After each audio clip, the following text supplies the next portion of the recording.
going on, everybody, and welcome back to the channel. Now, today, a clean sweep for India. We are here with the T20 series between India and New Zealand, and really a pretty comfortable series win in the end for India. 3-0. I mean, just completely obliterated them.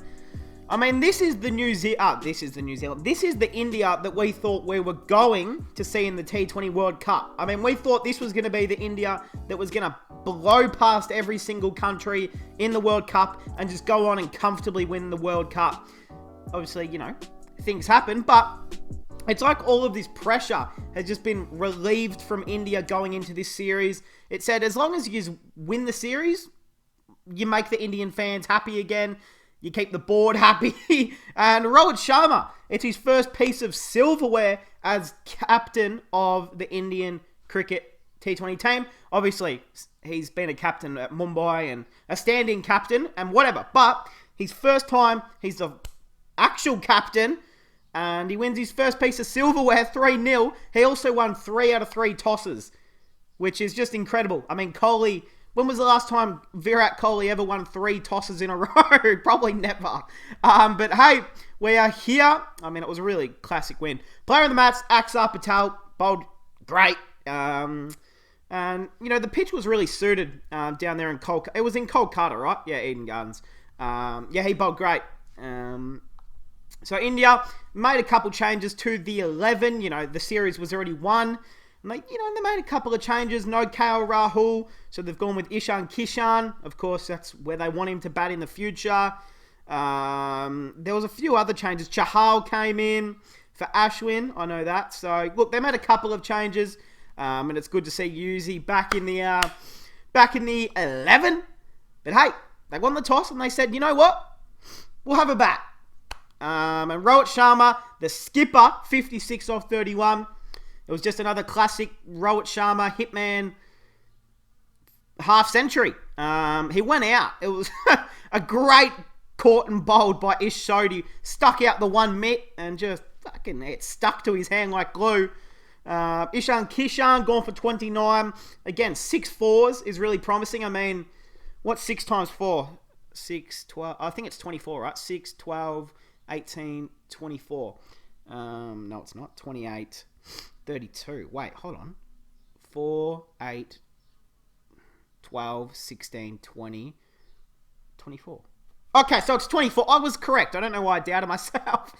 So 24 of his 29 runs came from boundaries, which is impressive, to say the least. Suryakumar Yadav, batting at number 3, gone for a duck. Unlucky. Rishabh Pant, 4 off 6 again. He just sometimes looks to advance up the crease.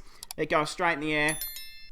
Shreyas Iyer, 25 off 20. You know, there was a lot of players in this 11 that they got a lot of starts. You know, they got to their 20s and then they just played a shitty shot to get themselves out. This match was really set up for someone to go on and score a century. You know, Sharma started incredibly well. Could have easily gone on and got a ton. You know, but Kishan, Iyer, and then Venkatesh Iyer, they all started really, really well and then just played a little silly shot. It wasn't great bowling from New Zealand, except for Mitchell Santner. He's the only bowler that bowled great for New Zealand. The rest was just the Indian batsmen getting themselves out by playing silly shots.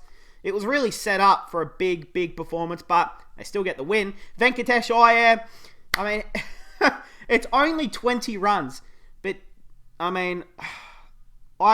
he is so fun to watch. He looks in full control out there. Yeah, he is the future of cricket. Like, not just Indian cricket, I think cricket in general. I think he could play all 3 formats. Don't know what his domestic stats look like in Test cricket, but he just looks like if you could build a cricketer, a left-handed, tall, hard-striking batsman is one of the prototypes you would make. Venkatesh Iyer. Axar Patel not out for 2. Harshal Patel gone for 18. Some really, good late runs here. You know, they were around that 160 mark late. Then Harshal Patel and Deepak Chahar put on some good amount of runs. Gets them to 184. We'll jump into the bowlers. Trent Bolt, 1 for 31 off 4. Adam Milne, 1 for 47 off 4. He got spanked. Ferguson, same thing. Didn't have a great night. 1 for 45 off 4. And Mitchell Santner bowled incredibly well. He was the captain as well. 3 for 27 off 4. Bowled really, really well. Super impressed. You know, Mitchell Santner, I've always thought that he was a bit of a meh cricketer. I always thought that he doesn't bring a lot. You know, like he's a decent spinner. He's not a great batsman at all, is he? So, you know, normally when I see him, I'm like, oh, forget about Mitchell Santner. But he had a really big impact on this game, and he just shows what he can do with the ball. He reminds me a lot of Jadeja. Nowhere near as good, but just the way he bowls and his action and the way he can put it in the same spot 6 balls in a row. It's pretty impressive. And he's Shody, 1 for 31 off 4. All right, on to the Kiwi side of thing, and there's not a lot to talk about except for Martin Guptill, who, it was a pretty, is that 51 off 36? 56 off 31. Quite similar. They just switched a few numbers there, but pretty similar innings there. Martin Guptill to Rohit Sharma. He got started 4 4s, 4 6s. I mean, he was hitting boundaries for fun. And then again, it was really set up. The pitch was just set up for, you know, the ball. It started to slow down. And I mean, it was still a great track regardless, but I think it was there for a batsman just to go huge. No one capitalised, but Guptill, I mean, he's in some pretty good form. He's in some really good form. So, you know, I mean, the next T20 World Cup's only 300 odd days away. So, you know, normally you think, well, who cares what their form is like? The World Cup's normally like 3 years away, but this World Cup's in around a year. So, it's always good to have form in T20 cricket. 51 off 36 was really the only highlight for the Kiwis. Daryl Mitchell, 5. Chapman, 0. Phillips, 0. Timmy Seifert got run out. That was a silly decision. Jimmy Neesham, 3. Santner, 2. Adam Milne, 7. Ish Sodhi, 9.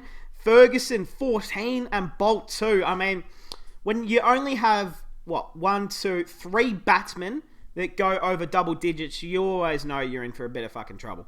And when you have 1, 2 of your top order batsmen, you have 2 of your, 1, 2, 3, 2 of your top 5 batsmen go out for a duck is just not great, especially in T20 cricket, because before you know it, you've lost 2 wickets, you're about 6 runs behind on the net run rate, and you're pretty much stuffed unless you have someone down the order like a Jadeja or a James Faulkner in his prime, or a MS Dhoni, or I'm trying to think of great middle order batsmen, a bloody Kieran Pollard. I mean, you need someone down the order that's going to do it. Normally, you can probably rely on someone like a Jimmy Neesham to kind of, you know, hit some late runs.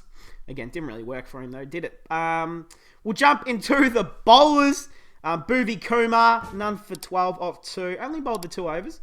Deepak Chahar, 1 for 26 off 2. Axar Patel bowled super, super well. 3 for 9 off 3. He bowled really, really well. And, you know, I love to see that from Axar. Yuzi Chahal, I mean, he got the big wicket of Guptill. 1 for 26 off 4. So, you know what? As long as he got a wicket, as long as he was playing, that makes me happy inside. Because we love Yuzi over here. Venkatesh Iyer bowled 3 overs. Super economical. And took a wicket. 1 for 12 off 3. And Purple Patel, 2 for 26 off 3. Another outstanding performance. As I do know, I didn't review the second T20 match because it was the weekend and I was just quite busy, to be really honest. But yeah, I know that he debuted. He got man of the match as well. So, you know, he's so exciting and a super promising young player. So hopefully he can play a lot more international cricket for India, and India's got another good one. So, hey, that is going to cap it off, guys. India win the series 3-0. I do know that there is 2 test matches coming up. I believe, hold on, when do they start? Best editor on YouTube. I'll edit all this out. Don't worry, guys. Upcoming. Oh, here we go. India versus New Zealand. I got my phone. 25th of November. In 3 days. That's right. I forgot how quick the turnaround is. So in 3 days, we get a test match. Oh my God. I have been missing test cricket so goddamn much. Ever since the India versus England series finished, I've been fiending for some test cricket. You know, I love T20 cricket, and I love ODI cricket, we've been watching so much IPL, the T20 World Cup, but I just need some test cricket back in my life. So I'm excited for this. It's in... Okay, cool. When does it start? Ooh-wee! Nice. Oh, wait, hold on. Oh, it's going to start at 3 p.m. my time. Nice. So that means that I'm actually going to be able to watch the entire day's cricket, and I'm not even going to have to stay up that late. So it looks like it's going to go from about... Wait, so what time is it going to start? So about 3 p.m. here it'll start, and it'll probably finish, like, the day's play, probably around, like, 11 p.m. Wow, I'm excited. I get to watch all of the cricket, because as you guys know, watching the IPL, the T20 World Cup, I'm always staying up till like 4 or 5 a.m. Watching the England versus India Test series in England. That always finished at like 3:30, 4 a.m. So I'm just excited for some cricket to be on at a reasonable hour in Australia. But hey, that is going to cap it off, guys. Hey, I'm excited for this Test cricket. I'm so excited. I hope we get to see some... Is Venki... No, I don't think Venki's in that squad, no. But hey, that's going to cap it off, guys. I hope you guys enjoyed, and I'll see you guys in the next one.